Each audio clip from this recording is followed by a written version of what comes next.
ભાવનગરમાં કોંગ્રેસ દ્વારા વોટ ચોરનો વરઘોડો જિલ્લા કલેક્ટર કચેરી ખાતે આવેદન અપાયું। ચૂંટણી પંચ દ્વારા સર અંતર્ગત મતદાર યાદી અંગેની કામગીરી હાથ ધરવામાં આવી છે, જેમાં 7 નંબરનું ફોર્મ ભરી હયાત મતદારોના નામ મતદાર યાદીમાંથી કમી કરવા માટે ભાજપ દ્વારા પ્રયત્ન કરવામાં આવી રહ્યું હોવાનું કોંગ્રેસ દ્વારા આક્ષેપ કરવામાં આવ્યો છે। ગોહિલની આગેવાનીમાં વિરોધ દર્શી કાર્યક્રમ યોજવામાં આવ્યો હતો। ભાવનગર શહેર કોંગ્રેસ દ્વારા ગધેડા સાથે વોટ ચોર શીર્ષક અંતર્ગત વરઘોડો કાઢી કલેક્ટર કચેરી સાથે પહોંચ્યા હતા, આવેદનપત્ર આપી રજૂઆત કરી હતી। કાર્યક્રમમાં મોટી સંખ્યામાં કોંગ્રેસના હોદ્દેદાર, આગેવાન, કાર્યકરો મોટી સંખ્યામાં જોડાયા હતા। આપણે જોઈએ તો અત્યારે છેલ્લા ઘણા સમયથી એસઆઈઆરની કામગીરી ચાલી રહી છે।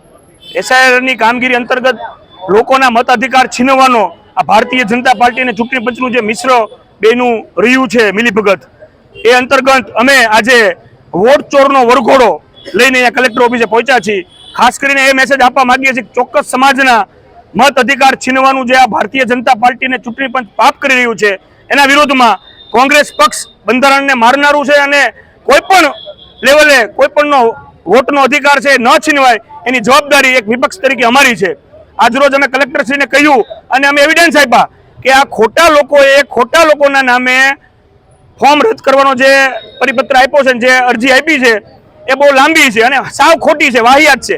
એના ઉપર તાત્કાલિક ધોરણે લોકશાહી ઢબે ન્યાય સંહિતાને આધારે ગુનો દાખલ થવો જોઈએ અને એના ઉપર એફઆઈઆર થવી જોઈએ અને તમામે તમામ જે ખોટા ફોર્મ નંબર 7 જે જમા કરવામાં આવ્યા છે, જે બીએલઓની કામગીરી ઉપર શંકા ઊભી કરનારા છે, પોતે સરકારી માણસો જે બીએલઓ નિષ્ઠાથી કામગીરી કરી હોય એના ઉપર આ સવાલનું એક કામ છે।